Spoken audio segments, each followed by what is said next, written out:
Solo levelling की मानवा के पार्ट 2 में स्वागत है तुम लोगों का। अभी तक हम लोगों ने देखा कि कैसे मिस चाइन और इग्रिस और बेरू की बैटल हुई थी, जिसके अंदर लास्ट में जीतता है हमारा बेरू। तो आज हम उसी के आगे की स्टोरी कंटिन्यू करने वाले हैं और आज मैं तुम लोगों को बताने वाला हूँ कि कैसे जहाँ से सब कुछ की शुरुआत हुई थी वहीं पे जिन्हू वापस जाकर सबकी वाट लगा देता है। और हाँ, मेरी जबान पे छाले हो रहे हैं तो मैं जैसा भी बोलूँ प्लीज एडजस्ट कर लेना।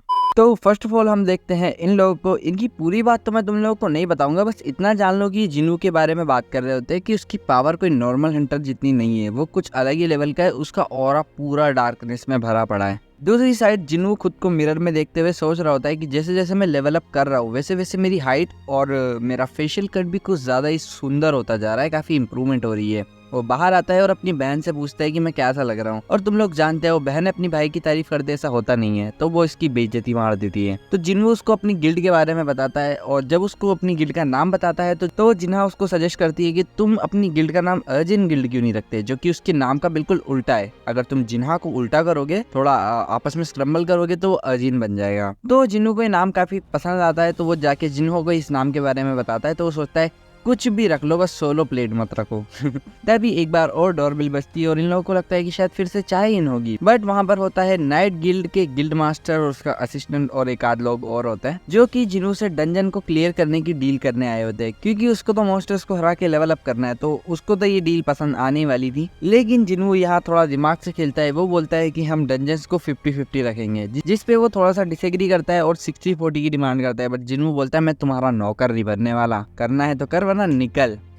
इस बात पे वो मान जाता है। नेक्स्ट हम देखते हैं एक बड़े से गेट को, जो कि बुसान के अंदर रिपेयर हुआ है, जहाँ पर ऑलरेडी काफी सारे हंटर्स है और जिन्हू वहाँ पर शेडो एक्सचेंज करके पहुंच जाता है। तब हम एक स्कूल का सीन देखते हैं, जहाँ पर एक क्लासरूम में एक मिनी गेट ओपन हो जाता है। यहाँ पर कुछ बच्चे होते हैं जो इसके पास जाते हैं। तभी वो डंजन ब्रेक होता है, उसमें से एक हाथ बाहर आता है, वो इसकी गर्दन पकड़ के क्रश कर देता है। फिर हम देखते हैं कि यहाँ पर जिन्हू की बहन भी पड़ती है और इन मॉन्स्टर्स का ध्यान चला जाता है जिन्हा के ऊपर, क्योंकि उसके अंदर से इनको एक स्ट्रॉन्ग प्रेजेंस फील हो रही होती है। वो जाता है जिन्हा पे अटैक करता है। तभी जिन्हा की शैडो में से निकलते हैं हायर ऑक्स। इसके दोनों हाथ पकड़ता है, घुसंड पेलता है और ये लो बन गया हेलीकॉप्टर। हम देखते हैं कि जिन्होंने से 3 हाई ऑक्स छोड़े अपनी बहन की सिक्योरिटी के लिए। ऑन दी अदर हैंड इस ए रैंक डंजन में ये लोग मॉन्स्टर्स को मार रहे होते हैं। जिन्हों भी इनके साथ ही है। तभी जिन्हों को कुछ गड़बड़ फील होती है, वही कि उसकी बहन खतरे में है। वो वहाँ से जाने वाला होता है, लेकिन वो सोचता है कि इनको अकेले छोड़ के जाना भी सही नहीं रहेगा, क्योंकि एक ए रैंक डंजन है, इनकी जान को खतरा है। इसलिए वो समन करता है उसका स्ट्रॉन्गेस्ट कमांडर बेरू और उसे ऑर्डर देता है कि इन ह्यूमंस को प्रोटेक्ट करना है, बाकी तुझे जो करना है तू वो कर। ये कह के जिन्हू वहाँ से निकल जाता है काइजल पर वेट कर। उधर स्कूल में वो जो मॉन्स्टर्स का बॉस था यानी डंजन बॉस, वो बाहर आ जाता है और इन हायर ऑक्स की वाट लगा रहा होता है, क्योंकि अब वो डंजन का बॉस है, उसकी स्ट्रेंथ ऑफ कोर्स थोड़ी ज्यादा होगी। बट वो सोच रहा होता है कि इन हायर ऑक्स को जितना भी मार लो ये वापस से रीजनरेट कर रहे हैं, डेफिनेटली इस पे किसी ने स्पेल कास्ट किया है। उधर स्कूल के अंदर एक मॉन्स्टर अपनी लाइफ की सबसे बड़ी गलती कर देता है। वो जिन्हा का मुंह पकड़कर उसे ऊपर उठा देता है। तभी इसकी इतनी बुरी फटती है भाई, बिकॉज कोई पावरफुल प्रेजेंस इसको अपनी तरफ आती हुई दिखाई देती है।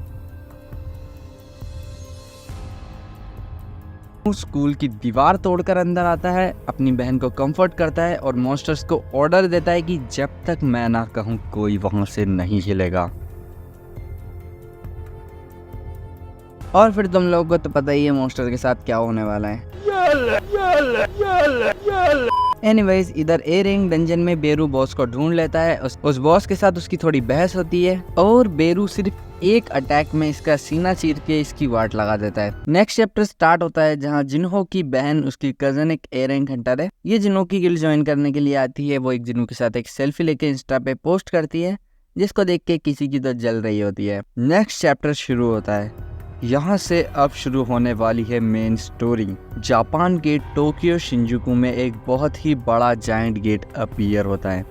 जिन्हो एक कार में बैठा होता है और उसके हाथ में की होती है कार्टेनन टेम्पल की। वो बाहर आता है कार से, नोटिस करता है कि चायहिन कहीं तो जा रही होती है, जो जिन्हो को देखकर वापस से भाग रही होती है। लेकिन जिन्हो उसके सामने जाता है और उससे बोलता है क्या हुआ, तुम मुझसे क्यों भाग रही हो। तो ये नर्वस होकर बड़बड़ करने लग जाती है, लेकिन फ्लो में उसके मुंह से निकल जाता है कि ये सब तुम्हारी पावर के बारे में है। जिन्हो उससे अकेले मिलने बोलता है। जिन्हो और चायहिन दोनों जिन्हो के ऑफिस में अकेले होते हैं। जिन्हो बोलता है तो अब मुझे बताओ तुम मुझे क्या बताना चाहती थी। तब चाइन बोलती है कि जब वो बेहोश थी तब वही एस रैंक हंटर मिन ब्यूंगू उसके सपने में और उसको जिनवू को बोलने के लिए ये बोलता है कि जिनवू की पावर उसी के लिए काफी ज्यादा डेंजरस है और उसकी रियल आर्मी। बस इतना बोलते बोलते ही ड्रीम टूट जाता है।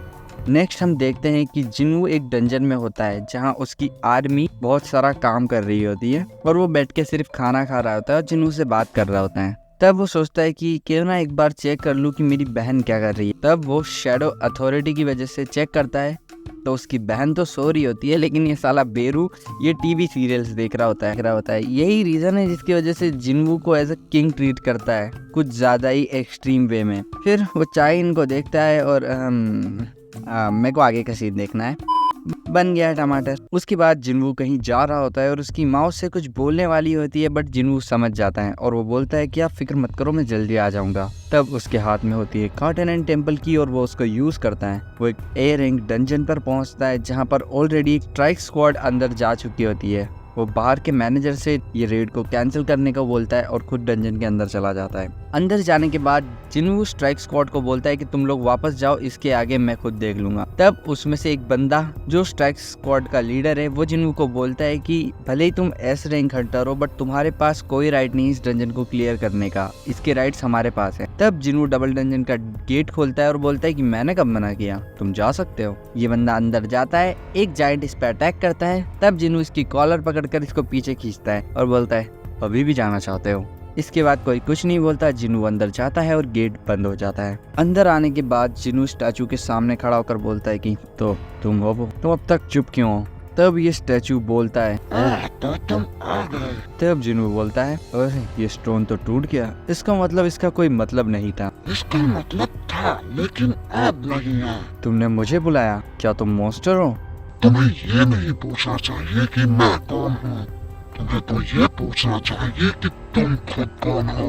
खैर छोड़ो, वैसे भी ये तुम्हारा आखिरी टेस्ट है। अगर तुम ये टेस्ट पास कर लेते हो तो मैं तुम्हें तुम्हारे सारे सवालों के जवाब दे दूंगा। जिनवू अपने शैडो सोल्जर बुलाने का ट्राई करता है बट सिस्टम उसको फेल कर देता है और तभी डंजन के सारे जायंट जिनवू पर अटैक कर देते हैं। जिनवू बोलता है कम से कम मैं अपनी इन्वेंट्री तो यूज कर सकता हूँ। एक जायंट जिनवू पर अटैक करता है, जिनवू उसकी स्वॉर्ड पकड़कर तोड़ देता है और उस टूटी हुई स्वॉर्ड को उसके सर में देके मारता है। जिनवू अपने डैगर का यूज करता है और एक अच्छी खासी फाइट दे रहा होता है। एक जायंट जिनवू पर एरो शूट करता है, लेकिन जिनवू रोनाल्डो वाली किक का यूज करके उसको उसी में घुसा देता है और वो बड़ा सा बदसूरत स्टेचू भी खड़ा हो जाता है। जिनवू जायंट्स को मारते हुए स्टेचू की ओर बढ़ता है, लेकिन वो एक जायंट एक लेजर शूट करता है जिससे जिनवू डोमिनेटर टच को यूज करके बच जाता है और यही डोमिनेटर टच अपग्रेड होकर बन जाता है रूलर्स अथॉरिटी, जिसका नाम तुम सबने काफी ज्यादा सुना होगा। जिनवू उस अटैक को डॉज करता है और सीधे आगे बढ़ता है। वो जायंट्स जिनवू को अपने पैर से कुचलने वाला होता है, लेकिन जिनवू फिर से अपनी स्पीड का यूज करके उसके ऊपर चढ़ने लग जाता है। वो एक और लेजर शूट करता है, लेकिन जिनवू रूलर्स अथॉरिटी का यूज करके उसके शोल्डर पे आ जाता है। जिनवू जायंट के फेस पर 1000 कट वाला अटैक यूज करता है, जिससे उसको घंटा कुछ फर्क नहीं पड़ता। तब जिनवू सोचता है अब मुझे शायद अपनी रॉ पावर यूज करनी पड़ेगी, तो वो एक पंच देके मारता है उसके मुंह पर, जिससे उसको सच में इफेक्ट पड़ता है। जिनवू एक और पंच देके मारता है और इसको जमीन पर पटक देता है। तब जिनवू आर्किटेक्ट के सामने आता है और बोलता है कि तो मैंने टेस्ट पास कर लिया, अब अपना वादा पूरा करो। तो इस पे आर्किटेक्ट बोलता है पिक्चर अभी बाकी है मेरे दोस्त, अभी तुम्हें मुझसे लड़ना है। तब इन दोनों की फाइट स्टार्ट होती है और ये अपने दो हाथों से जिनवू को एक पंच करता है, जिसको जिनवू ब्लॉक तो करता है, लेकिन उस पंच का फोर्स इतना ज्यादा होता है कि जिनवू सामने वाली दीवार में जाके भिड़ता है। ये एक और जिनवू पर पंच करता है, लेकिन जिनवू इसको डॉज करता है, लेकिन एक और पंच और जिनवू को ये पंच लगता है। जिनवू रिटेलिएट करता है और इसके फेस पर एक और मुक्का देके मारता है, जिससे ये दोनों ही दूर हो जाते हैं। आर्किटेक्ट बोलता है कि किसने सोचा था कि कोई इंसान मुझे इतनी अच्छी टक्कर देगा। जिनवू खुद को मोटिवेट करता है, आर्किटेक्ट के ऊपर जाता है। जिनवू एक अटैक करता है रूलर्स अथॉरिटी का यूज करके, लेकिन वो फेल हो जाता है क्योंकि आर्किटेक्चर भी रूलर्स अथॉरिटी का यूज कर सकता है। वो अपने हाथ में इतने सारे वेपन्स इकट्ठा कर लेता है और जिनवू भी निकाल लेता है अपने दोनों डैगर। जिनवू और आर्किटेक्ट की फाइट शुरू होती है, लेकिन जिनवू को अपने अंदर एक स्पार्क एनर्जी फील होती है, जिससे उसके सेंस और भी ज्यादा शार्प हो जाते हैं। वो आर्किटेक्चर का एक हाथ काट देता है और उसका अच्छा खासा डैमेज भी दे देता है। तुम सिर्फ एक नॉर्मल ह्यूमन हो, फिर भी मुझे इतनी अच्छी टक्कर कैसे दे रहे हो। तब वो स्टैचूज भी खड़े हो जाते हैं, लेकिन जिनवू सिर्फ एक ही ब्लो में उन सबको दूर फेंक देता है। जिनू आर्किटेक्ट पर अटैक करता है, जहां वो उसके दोनों हाथों को काट देता है, लेकिन थोड़ा डैमेज जिनू को भी होता है। जिनू एक फाइनल अटैक करता है, जिसके बाद वो आर्किटेक्ट को नीचे गिरा देता है और उसके ऊपर बैठ जाता है। आर्किटेक्चर बोलता है, तुमने अपना टेस्ट पूरा किया, तुम्हारे सारे सवालों के जवाब तुम्हारे ही अंदर है। जिनू बोलता है इसका क्या मतलब?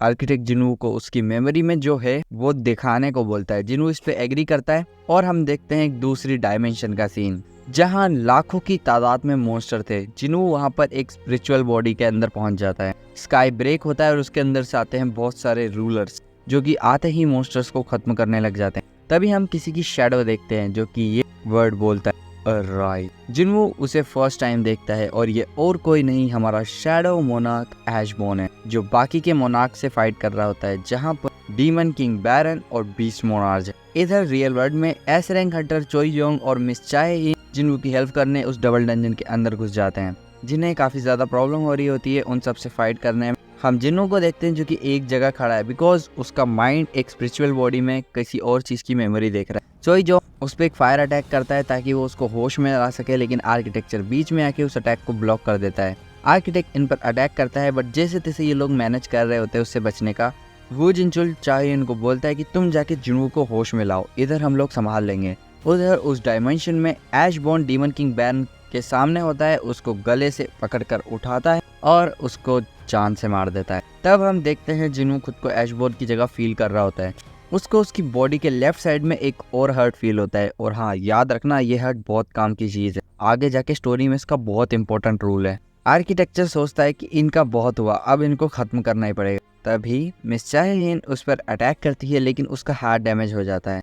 तब के मुंह पर एक फायर अटैक होता है जो कि किया है चोई जोंग, जिससे ये डिस्ट्रैक्ट होता है। इसी का फायदा उठाते हुए मिस चाहे इसके ऊपर अटैक कर देती है, जिससे ये नीचे गिर जाता है। ये खड़ा होता है, लेकिन ये नोटिस करता है कि चाहे इनके ऊपर एक शैडो सोल्जर। आर्किटेक्चर बोलता है, तुम्हें जिनवू से क्या लेना देना है, और तुमने इसको ढूंढा कैसे, आखिर तुम्हारा इससे रिश्ता क्या है? तब चाइन बोलती है, वो हमारा दोस्त है। आर्किटेक्चर बोलता है, आज तक ग्रेटेस्ट मोनार्च का इस दुनिया पर आने का दिन है, तो मैं तुम सब बदनसीब लोगों को ये देखने का मौका तो दे ही सकता हूँ। बट हम देखते हैं ये सारे हंटर स्टैचू से लड़ने में काफ़ी ज़्यादा स्ट्रगल कर रहे होते हैं, लेकिन सडनली आर्किटेक्चर के फेस पर जिनू एक बहुत ही तगड़ा पंच मार देता है। जिनू बोलता है, आखिर तुमने मेरी बॉडी के साथ किया क्या है? वो इसके मुंह पर पैर रखता है, भाई डिसरिस्पेक्ट बोलते हैं इसको। तब आर्किटेक्ट बोलता है कि तुम मोनार्क तो नहीं हो, उसकी जगह कैसे खड़े हो अभी तक, और उस ब्लैक हार्ट को तुम्हारी बॉडी ने सरवाइव कैसे किया? जिनू बोलता है, ब्लैक हार्ट? हाँ, क्या ये इसी की पावर है? इस हर्ट की वजह से जिनू की माना 1,00,000 प्लस पहुंच जाती है। जिनू बोलता है, इसके रिएक्शन से पता चलता है कि ये नहीं चाहता था कि ये ब्लैक हार्ट मुझे मिले, और इसने जो मुझे मेमोरी दिखाई उससे मेरे सवालों के जवाब तो मुझे नहीं मिले। आर्किटेक्ट चिल्लाकर बोलता है, शैडो मोनार्च, तुम्हें क्या लगता है बाकी के मोनार्च चुप बैठे रहेंगे? जिनू मिनी पोर्टल्स में से अपने डैगर निकालता है और बोलता है, तुम मेरे सवालों के जवाब दोगे या नहीं? आर्किटेक्चर बोलता है, अगर तुम मुझे मार भी देते हो तो भी मेरे पपेट्स नहीं रुकने वाले। इस पर जिनू एक सैवेज रिप्लाई देता है, तो क्या हो अगर मैं तुम्हें खत्म करके तुम्हारे पपेट्स को जिंदा गाड़ दूं? आर्किटेक्चर बोलता है, अगर तुम सिस्टम के क्रिएटर को ही मार दोगे तो उसकी बात पूरी करने से पहले जिनू बोलता है, मैंने इस बारे में पहले ही सोच रखा है। आर्किटेक्चर की फटती है, वो सिस्टम को डिलीट करने वाला होता है, लेकिन हम देखते हैं कि यहाँ लिखा होता है the system block creator access, यानी कि आर्किटेक्चर के पास सिस्टम का एक्सेस तो गया।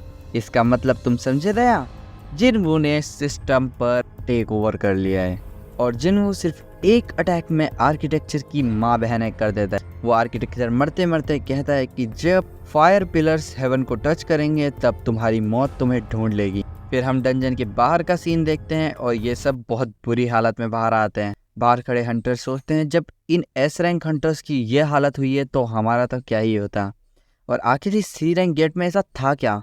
जिनू आगे आता है और सोचता है आर्किटेक्चर की रियल बॉडी को कहीं और ही है, मुझे मेरे सवालों के जवाब भी नहीं मिले। वो जिनू से पूछता है कि आखिर तुम्हें कैसे पता चला कि ये डंजन एक डबल डंजन है?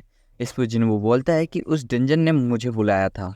तो वो जिनू से पूछता है कि कैसे? तो जिनू बोलता है कि वो एक मैसेज के थ्रू। तो वो जिन पूछता है कि क्या मैं वो मैसेज देख सकता हूँ?